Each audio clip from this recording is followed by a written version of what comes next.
next, anybody have any questions? Yeah. So it's 0.2.5 on the homework. Okay. Can you, yeah, I can read it out here. Hold on. Well, we didn't go through monopoles. This one, come on. All right, we did dipoles. I was in the process of doing monopoles. Let me finish that thought, then get to you. All right. So with monopoles, basically we use the Earth to create an image, and I was talking about that last time before we left. And what we have is basically the Earth itself, or really a ground plane. It doesn't have to be the Earth.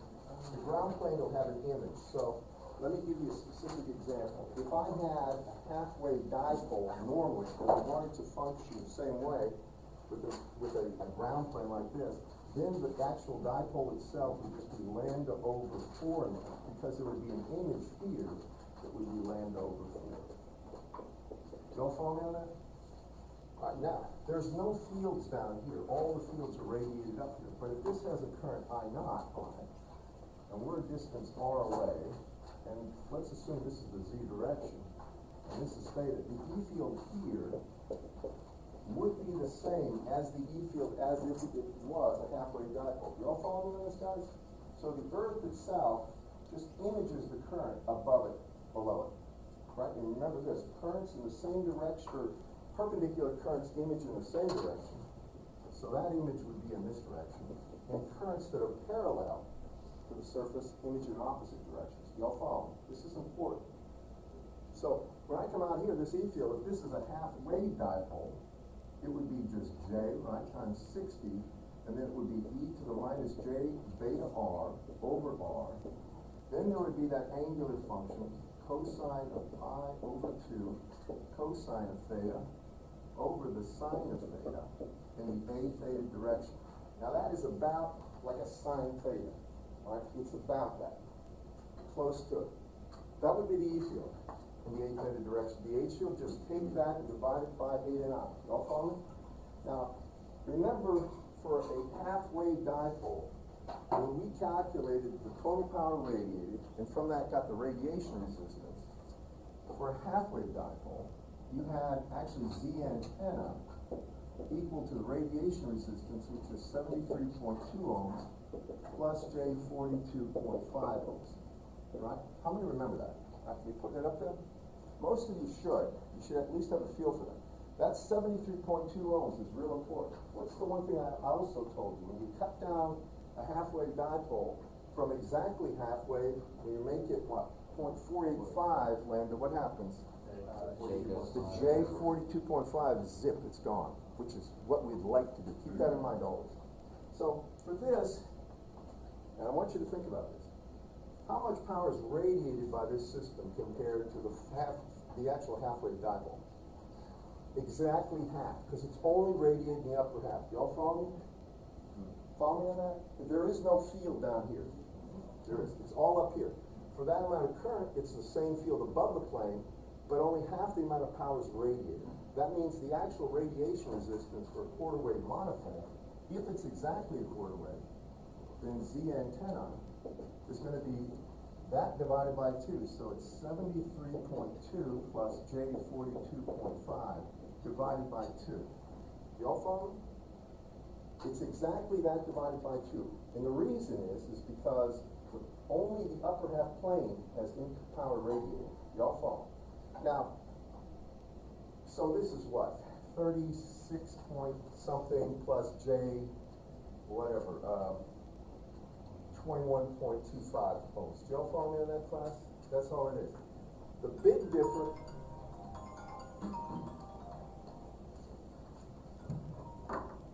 Forgive me.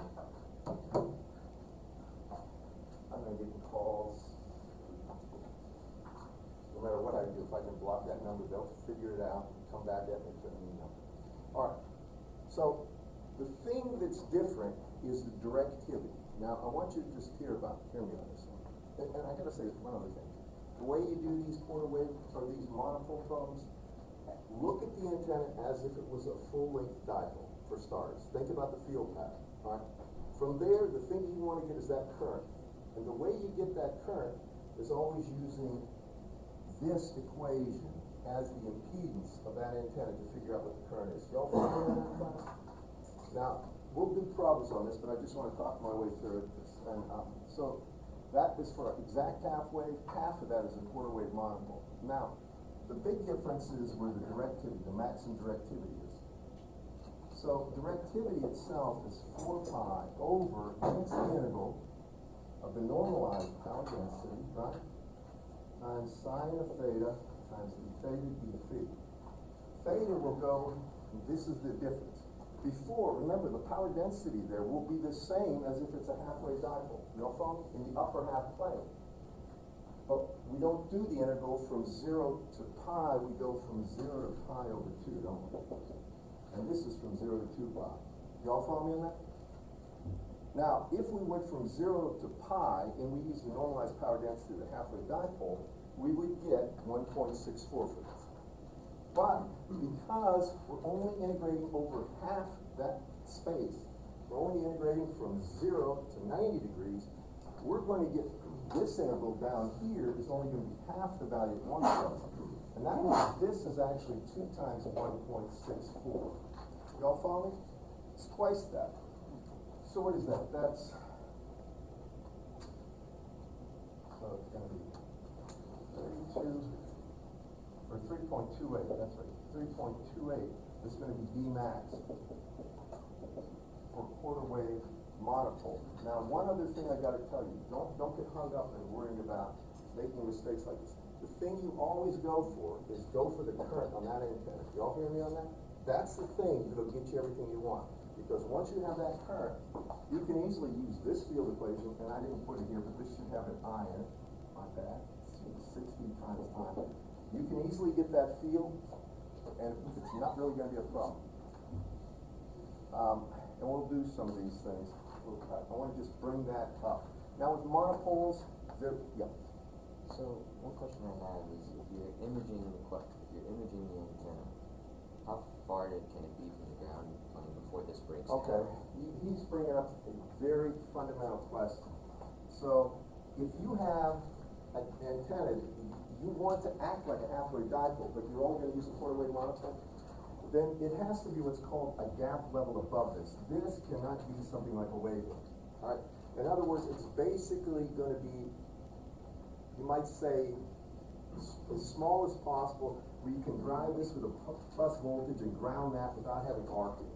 You want it as short as possible. If you would do this, and this is something I'm not seeing this done, but I can imagine. If you would do that, where this is now of the order of, say, lambda over 4, and you're going to drive this, that's not in any way, shape, or form going to give you a radiation pattern like an actual half-wave dipole or quarter-wave monopole.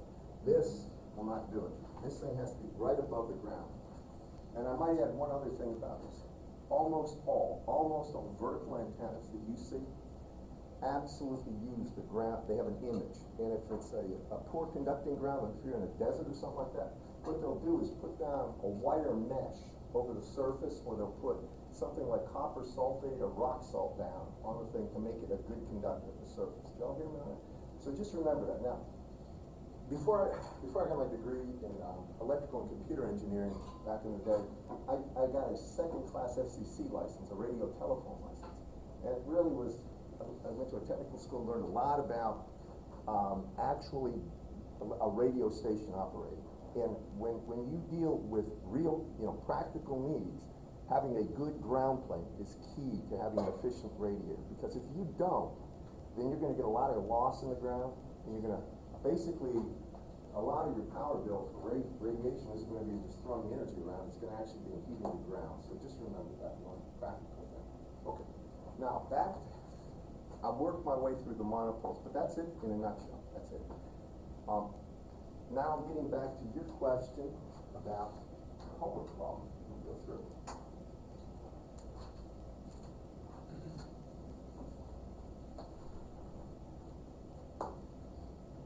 And the problems I give you are meant to be really representative of the level of difficulty you would get on quizzes.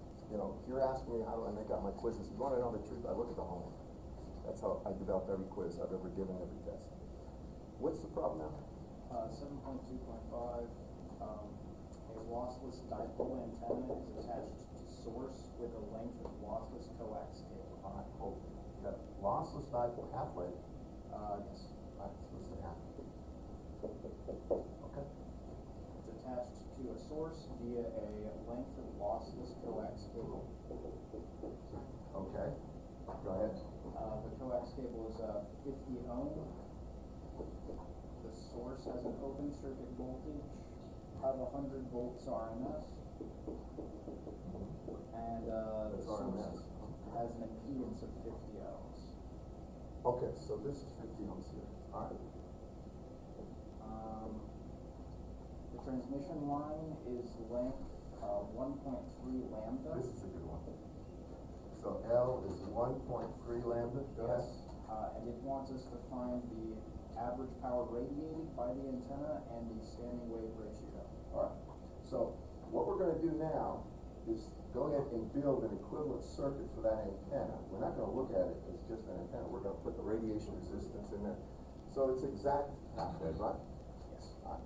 So here's our circuit really. We have a voltage here, but this is an RMS voltage, VRMS, and that's equal to 100 volts. Remember, that's RMS. Next, you've got this 50 ohms here. And then you have the transmission line. Transmission line here has got a length equal to 1.3 lambda. And then you have your dipole antenna. Now our key thing is finding the current that flows in that dipole. From there, game's over, once we can figure out. So the dipole antenna has 73.2 ohms plus a reactance of J42.5 ohms. Y'all follow me? So now we're gonna have to do this problem as if it was your standard transmission line problem to get this current. This is the current we want. High antenna right there, that's what we like. So hear me on this. The way I'm gonna do it is this. I gotta come here, and I've gotta find out what Zn is. Y'all follow me, right there. Once I have Zn, I can figure out, because this is not matched, this is a Z0 right here equal to 50 ohms. And if you look at that, there's no way this is matched. We're gonna have a reflection coefficient that's not zero.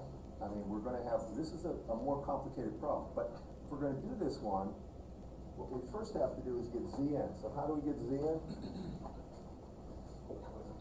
That's equal to what? Z0 times ZL plus JZ0 times the tangent, right, of beta L over Z0 plus JZL tangent of beta L. And that's just the standard Zn equation. Do y'all agree with me there? Now here's the one thing I would do right off the bat. You see this length 1.3 lambda? How many remember that you can take half wavelengths off the length of the antenna and not change the input impedance, for the transmission line, and not change the input impedance? Do y'all remember that class? So here we can take a full wavelength off of this. We might as well make it just 0.3 lambda. Y'all follow? You can do that.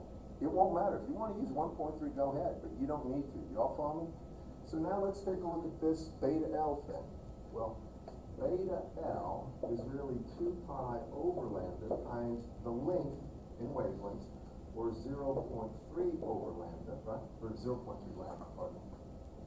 So the lambdas cancel. What do I have?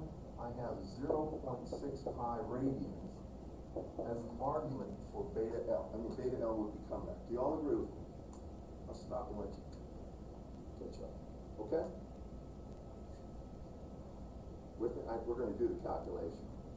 Okay, so now I need this. My Z0 is 50 ohms.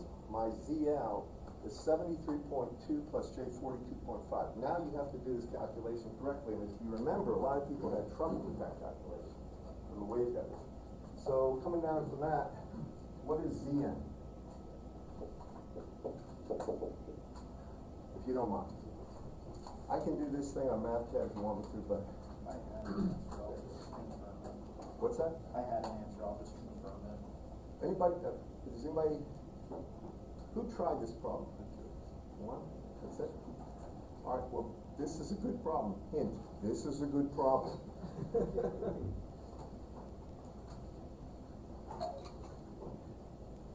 I say that, and they'll come to me, what did you mean by that? If I need to explain it, it won't work. These are the kind of problems I do on like midterms all the time. This one.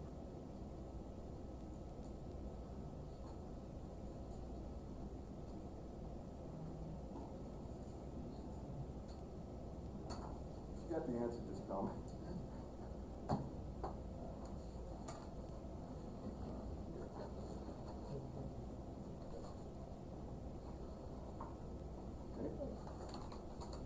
I know these calculations get a little mad. Remember, you have to be in radians if you're going to use that 0.65 radians. The tangent has to be in radians. You do? I have an answer, I'm just looking for a sanity check. Go ahead, tell me. I got 25.69 at an angle of 31.30. Oh, at what angle? Say it again. 21.30. 30 degrees, right? Yeah. Okay. We'll go with that for now. Now, here's what I really need this for. I need the voltage on the inside of this thing. I need my V prime. Y'all follow me? I've got to find the voltage on the inside of that transmission line. So my V prime here, and remember, this is an RMS. If I wanted to work in peak, I'd have to multiply that by the square root of 2. Y'all follow me? And that would be 1.41. Did you get that or not? Yeah. Got this answer. All right. What did you get? Go I ahead. have it in like terms of magnitude phase, but 22.96 minus J 2. All right. That's what I got. Hold it. Give me that one. 22.1. 22.97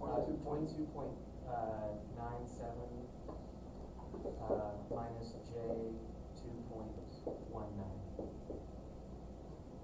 Somebody else agree? You agree with that? We'll go with that. It looks like I'm going to go with that. So now my V prime. Remember, if you wanted to work in peak, the way Whitworth's books laid out and stuff like this, we multiply this by square root of 2, or this would be about 141 volts peak, right? That would be the voltage there. Y'all just keep this in mind. We can work with RMS, and we'll just have to make allowances. But once we have this, now my V prime here is going to be this voltage, right? Either 100 RMS or this voltage, 141. And then we have to take it times Zn over Zn plus 50 to find V prime. So V prime itself, I'm going to use peak value, 141. Then it's going to be times my Zn right here over my Zn plus 50, because it's 50 ohm source. So can you give me V prime?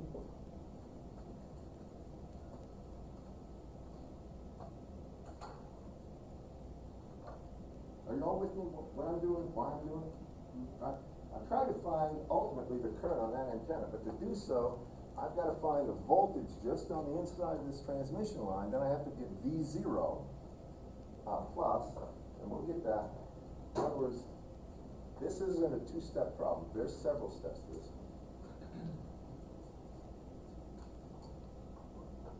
And if you could, give this to me in just magnitude and phase. Anybody?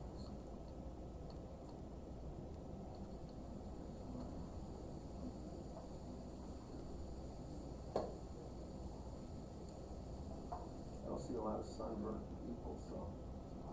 How many went to the game? Well, got good sun today. I've been to these games before, and I mean, I have been burnt like a lobster. 44.69 at an angle of minus 3.72 degrees. Anybody else? Okay. If that's the voltage V prime, let me, I'm going to work right here. I think you all know the problem. Right? So now,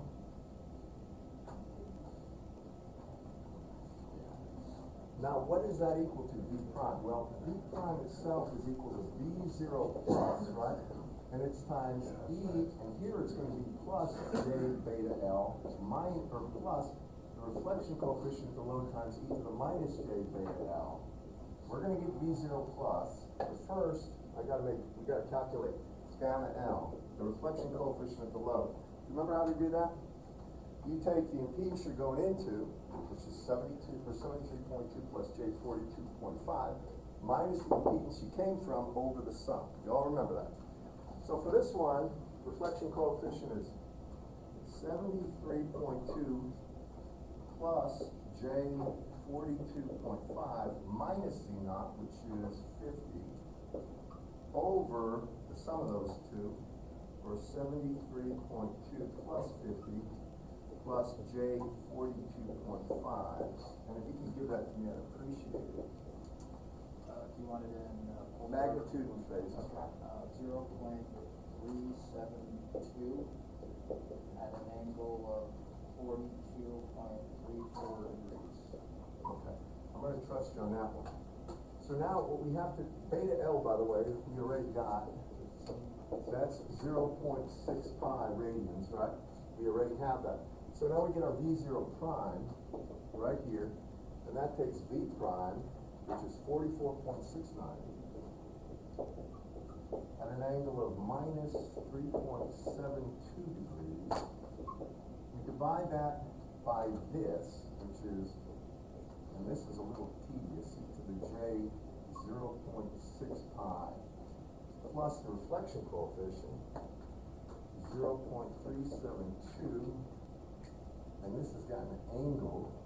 And see, here's where you gotta be careful. This angle is in degrees and this is in radians, so you can't just add the exponential stuff. You gotta be careful about this. So this is 42.34, and then it's times e to the, so ideally you change that to radians and add those two. E to the J, or minus J, 0.6 pi. Now that gives me my V0, we're almost there, V0 plus. Can anybody give that to me? Be careful on that calculation. I know this is a long one. It's worth doing one time, because you can see the entirety of what you have to go through. There's a lot of areas you can make some mistakes right there.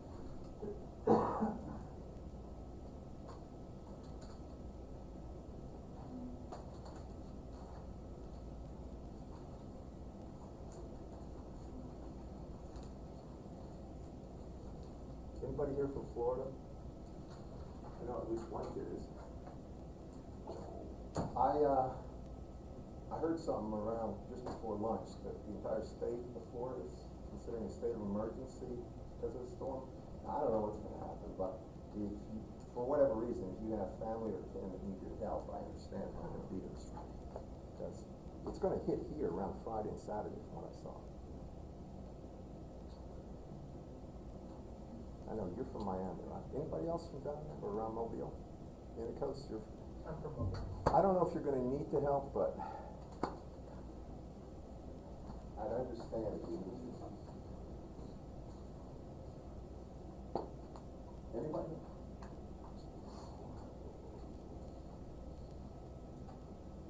No? It's a pain. No?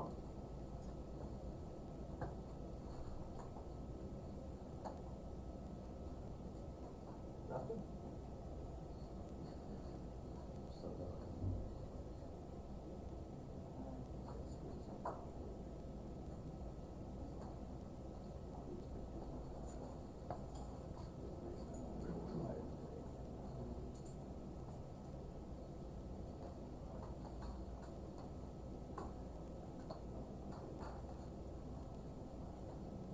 I'd probably put this in terms of radians and just add it to that and then do the thing in radians, but however you wanna do it's fine. I just. Still no go?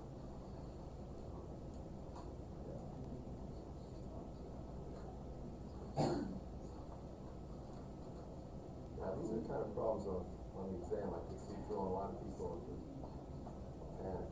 Got something like that. What'd you guys get? 70.76. 70.76, what angle? Sorry, I think I made it. Minus 1.9 degrees. Okay. Minus 1.9 degrees. I'm gonna go with that for now, but you all understand this calculation becomes the critical one. We need this to get the value of the voltage at the load so we can get the current. Y'all hear me? So now if we have that, the next thing is to get the voltage at the actual load, V, and that's simply what? V0 plus times e to the 0 or 1 plus the reflection coefficient for load, isn't it?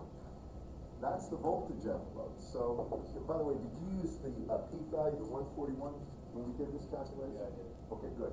So this will be in peak. So what's this gonna be? We got V0, 1 plus reflection coefficient, there's the reflection coefficient. Take that times V0 plus, and go ahead and give me this value.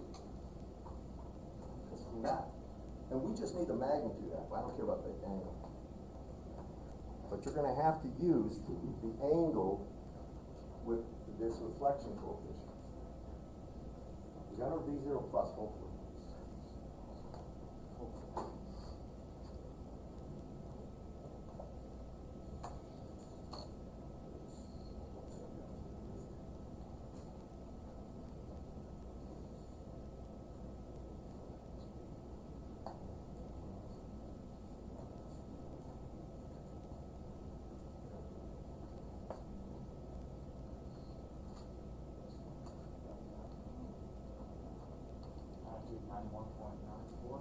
Anybody second that? 91.94? Is that what you said? 91.94? Anybody else? Okay, we're gonna go with that one. Now, that will give us our current. Because this is the voltage we got right here. So now to get the current, IA, that current is gonna be equal to simply that voltage, which is 91.94, and I care about magnitude, 91.94, and now I divide it by 73.2 plus J 42.5, and I find that current. So go ahead and just give me the magnitude of the current. That's the only thing I care about. About 1 amp. 1 amp? Anybody else? That would be perfect. 1 amp, maybe this problem was done backwards. You put 1 amp there and figured out what everything else is. That's what I would do. Anybody? You got about 1 amp? 1 amp, roughly. All right, now they just want the total power radiated, right? Isn't that Yeah, right? they want total power rating. How do I get total power radiated? Remember, it's a peak voltage, and now we got a current, we got a peak current there. What would it be? Anyone? I'll put it over here. 1/2. That's right. Squared. P radiated, total power radius is gonna be 1/2, right, times I naught squared times the radiation resistance, right? That's 1/2 times 1 squared, probably nice, times 73.2 ohms, because that's the radiation resistance, isn't it, class? For halfway? Y'all with me, everyone? So what does that come to? Well, that's simply 73.2 divided by 2, or 36.1.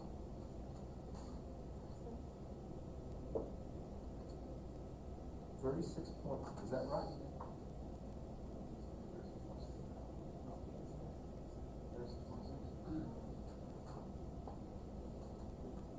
What's the answer? 43.1. All right, I'm gonna suggest one thing. That's how you go about doing it. Probably, there was something that was messed up in one of these things, these calculations. I think there was rounding error in the current calculation. What was the current? Did you get it? When I got the current, I got the current to be 1.085. I don't know if that'll do it. But it's just solved for that and it gave me the answer. Yeah, but then you square it again, so the error magnifies. By the square. All right, but that's how you do it. When you used yours, what do you get? I got 43.1. My gosh, all right, so when you get rid of this, when it's 1/2 times 1.060, 1.08. Oh wait, okay, and square it, and then 73.2, you tell me you get exactly 43? 43.1. And that's the answer? Yeah. Okay, well, that's how you do that problem. Now, I'm gonna warn you about these problems. If you're not used to going through these kind of calculations, they can take you a long time. You can just waste half your test on one problem. So I would encourage you to get used to doing that calculation efficiently. And here's the way I suggest you do it. Find beta L and stick it in memory somewhere. and then the tangent of beta L. Alright, those two things, then you can just pull in the tangent, do that calculation fairly efficiently, I believe. That beta L will be used again over here, right, when I have this stuff. So you can just pull that back and use it again and again. Now, when I do these problems, because I like to be as honest as I can with you guys, I have math cat. So it's what you see is what you get. If you get a chance, try it. I put beta L and all this stuff up top, and I just pull that in when I need it. And these calculations are fairly quick for me, not for you if you're using a calculator and repunching that thing in over and over. All right, well, that's that problem. Is there another problem? No. All right, because there's some monopole problems there I'm going to give you today from that same list that are very good help. When you tried this problem, did you do it this way or did you try a different? When you tried this problem, did you do it a different way? No, I did it that way. I just made some minor calculation errors along the way. My answer was only off by like 3 watts. Oh, well, I'll be rounding. Yeah.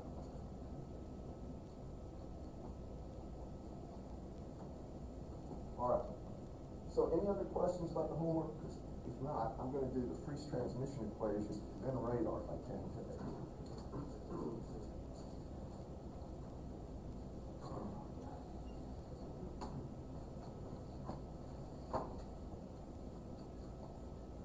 All right. So I don't even know what page it's on, but it's after the antenna array, so let me close. This is the Friese transmission equation.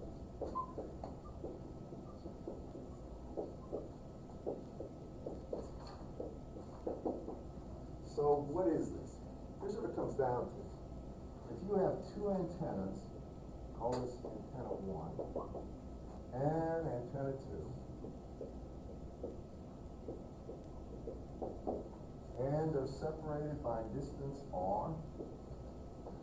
And what you want to do is figure out if you're transmitting, if this is the transmitted power, you want to know how much is the received power on this antenna. That's the gain here. Now, the way you do this problem, first, I take a look at this. It's radiating that much power, P transmitted. And I want to know what the power density is right here. So I want to know what the average power density is on that antenna, the second antenna. So the average power density would always be the transmitted power over 4 pi r squared. That's what? That's the isotropic power density that would be present. There was no focusing by the antenna, right? Then we have to multiply it by the gain of antenna 1. And that is a function of theta and phi. Remember that. There, it's a strong function of theta and phi. Now that's the average power density. So next, what we have to do is figure out how electrically large this is. All right, that's the power density in watts per meter squared. So we've got to figure out how big it is. That is called the aperture.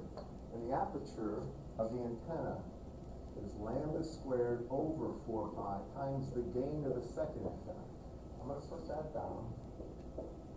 It's AP, sometimes they call it AE, but it's really lambda squared over 4 pi times the gain of the second antenna.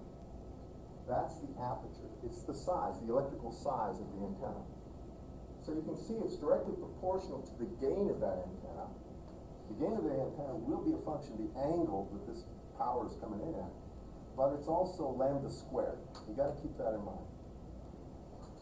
Now, once you have that, you actually have, once I take this and I multiply it by the aperture, now I have P received.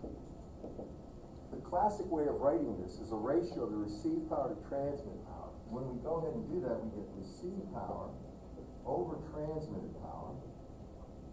This is in Dr. Whitler's book. Would be gain of the first antenna times gain of the second antenna. Then it would be times lambda over 4 pi r quantity squared. In your books, this is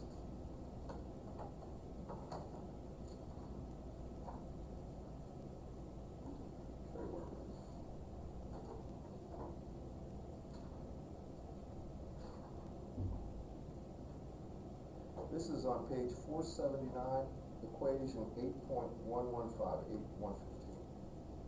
And, he shows that the gain at first and second antenna is a function of theta in phi. We're gonna do a couple calculations to really bring this true, but that's how you do this, these type of problems. Y'all follow me? Now, there's things in here that I have to be clear about as we go through some of these problems. So, the first one I like to do is the classic problem. We're even working with numbers. So, if we have an antenna, and it's exactly a halfway dipole, and I come out here, and let's make it easy, let's say lambda is 1 meter, that means the frequency is gonna be 300 megahertz, right? And we're gonna have a range R equal, say, 10 kilometers. And I'm gonna have another halfway dipole here.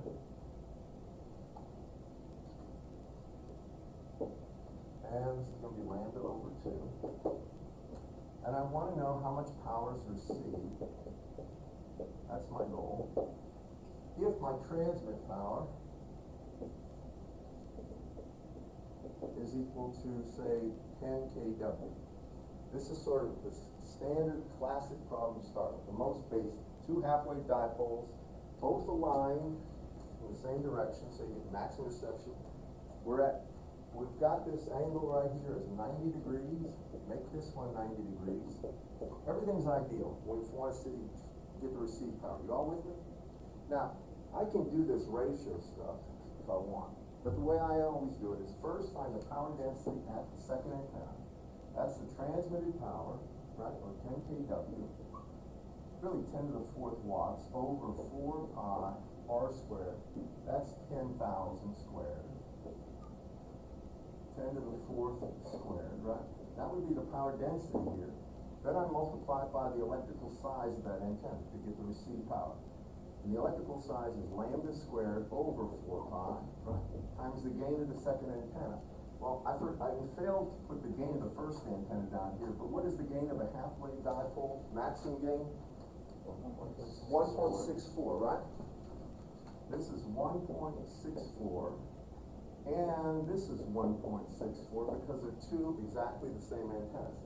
Now that would be the amount of power received. If you go through the numbers on this, it's not much. What does that come out to be? Well, I got 10 to the 4th and I got 10 to the 4th squared, so that's 1 over 10 to the 4th. That's 1, so I have 1.64 squared, right, over really 4 pi squared. And it's times 10 to the 4th, just 10 to the 4th, because one of these 10 to the 4ths cancels. So what is that going to be? It's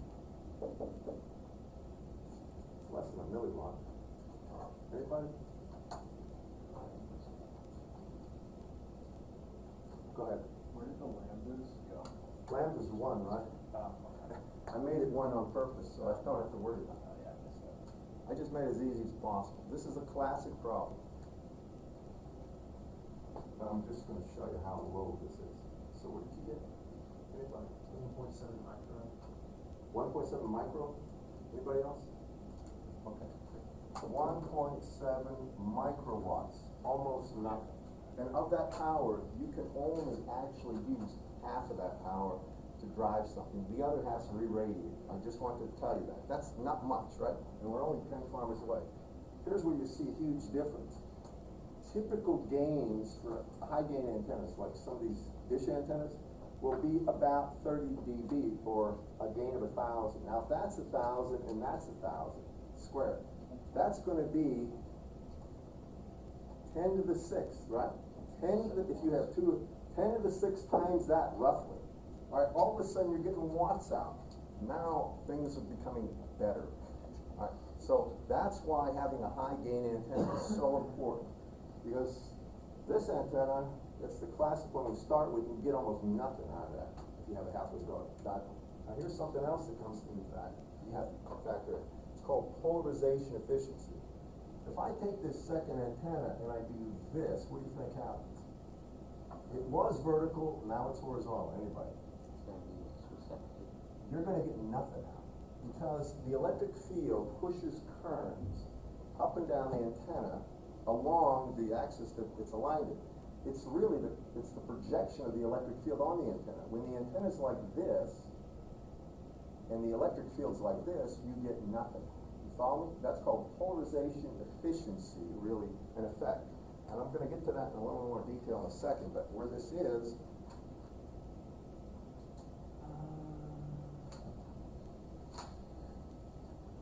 he calls it polarization efficiency. It's at the bottom of page 481.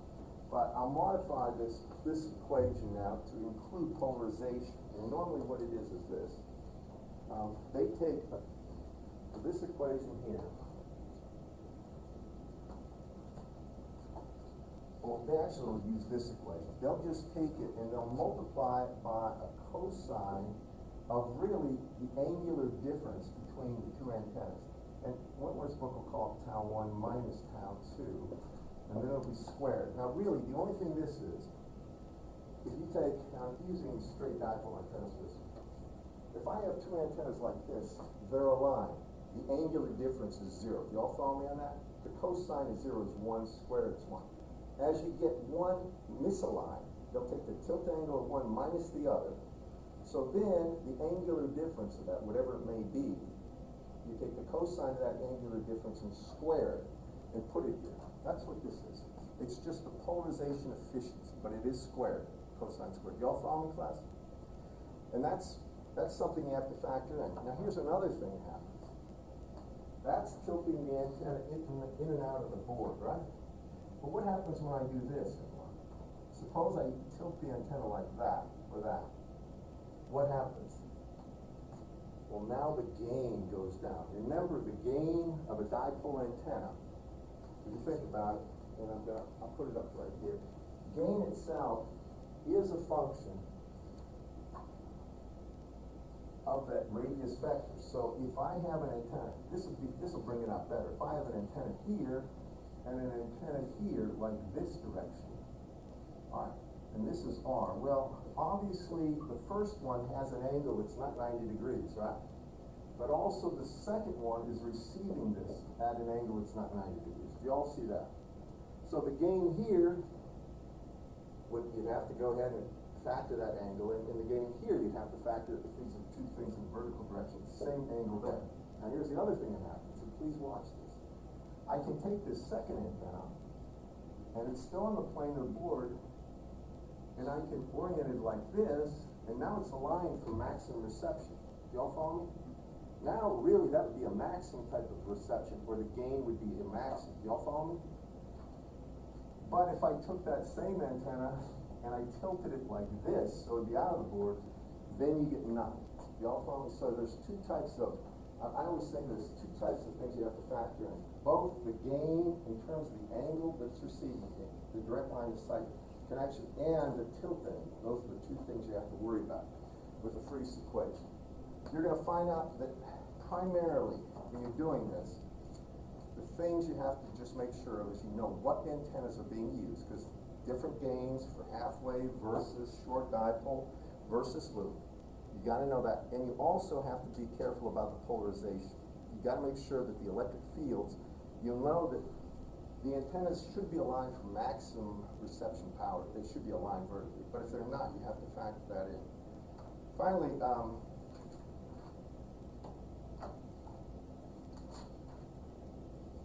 right, I'll do this part in the last 5 minutes. Next thing we're going to talk about, there'll be more problems related to this, is if we have any kind, or when we have this antenna cut, when we get a certain amount of power received, how much power is actually used by the load? Y'all follow me on this? So if we assume with the second antenna that we have some P received, all right, that's going to be the maximum power received. And the most you can use of that is half of it. The other half is re-radiated. So if I take a look at this, and I'm going to say my antenna's here, this is going to be what it looks like, and I have a total amount of power P received by that antenna, and it will generate some sort of a voltage here. They call it V open circuit. Now, hear me on this one. Every antenna is going to have some antenna impedance. It'll have a radiation resistance and some unwanted impedance. So the antenna itself, internally to this antenna, there'll be some radiation resistance. And I'm just gonna put it as some JX right here of the antenna. Now, that's what the internal part of the antenna looks like electrically. It's got an open circuit voltage and these things in series. Now when you hook on a load right here, and say this is my Z load, well, do you remember back when you took circuits that you found out that if the load had a value that was equal to the conjugate of the source impedance, you'd have maximum power transfer? How many remember that? Or at least if the load impedance was equal, if the load resistance was equal to the source resistance, you'd have a maximum power transfer. Do y'all remember that?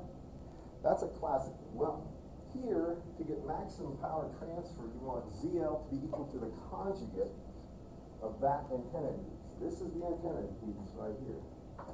That's Z antenna. So you would like ZL to be equal to the conjugate of Z antenna, or it would be equal to R rad, right, minus JX antenna. Now the reason you want that is because if you look, now you only have real values. The imaginary component cancels, the reactance. Do you all see that? So I have a total impedance looking through there of 2 times R rad. Do you all follow me? Now, if you figure this out, take a look at this for a second. I know that my antenna current here, or I'll call it I load. I load would be equal to simply what? Well, it would be actually V open circuit, right, divided by 2 times R rad. I've got to say one thing. The way this whole thing works is we assume that we are coupling the most power possible into that load. We want to see what it is. We know it'll go to 0. If I don't have a load on there, you don't get anything, right? And if I make it a short circuit, you won't get any power either. So now we calculate what this is. By the way, one other thing before I continue on that. If you look at that, the actual power, total power that would be received would be what? Well, it would be technically what? It would be V open circuit squared over, and then it would be what? 2 times R rad, right? That would be P received. Here's what I'm saying. Remember how V squared over 1/2 V squared over R is really the power received, right? If we're talking about P. Well, 1/2, that's the 2 here, V open circuit squared, the radiation or the resistance is really 2 R rad, right? Because we're assuming we've got an internal and an external resistance or impedance, and the reactance is canceled. The only thing you're left with is actually the real value. Now, that means this is true. If you look at this, this is going to be V open circuit will be equal to 4 times R rad, right, times P received, square root of it. And that's in Dr. Whitmer's book. And I'm about out of time, but that's what he has. If you take a look at equation on page 483, it's equation 8.119, and he shows it in 8.120. He'll show you that. Now, here's the thing. When you're doing an antenna probe and you want to find out how much power is used by the load, find the total amount of power received. That was from the Freese equation we just put up there. Follow me on that? It's the rate, it's this equation right here, basically. Y'all follow me? Once you find out the total power received, that's right here, you set that, you use this equation, you say, well, the open circuit voltage would be 4 to the square root of 4 times the radiation resistance times P received. Has nothing to do with the reactance. There's no J in there, so just remember that. Then what you do is come over, and I'll do it here. And you draw an electrical circuit equivalent to that. And the only thing you have to do is this. Now I put down the open circuit voltage, whatever you calculate over there for the open circuit voltage. You go ahead and you put your antenna impedance, there's R rad, that has to do with the antenna that's receiving the power. You put down the antenna reactance, right, whatever that is, and then you connect any load you want. So here is where the ZL over here And now you find out whatever the voltage is and the current as a, it'll be a standard, you know, circuit strobe. Y'all follow me on that? I gotta tell you one thing about this. This is something, kids, they'll mess this up all the time. I'm just warning you about this. This total power received, right here, is used in this calculation to get VOC. If you look here for a second, you can see, if that load is equal to the conjugate of that, you get the maximum power out. Y'all follow me? But anything but that, you got less than that. And exactly half the power is dissipated or re-radiated. So when you have an antenna receiving a certain amount of power, the best you can do is use half that power to actually, to recoup it for your circuits and stuff like this. The other half's radiated away. You can't help yourself because current flows there. Anytime you have current flowing in an antenna, you're radiating power. Remember, and I'm out of time. We cut through that. Anyway, I'll give you some more problems on this. Any other extra quizzes? Any quizzes back there? Oh, you got some? Did everybody get your quiz? Anybody not get it? Thank you. Did you do the second part of the quiz? Just thought I could include it all. Yeah.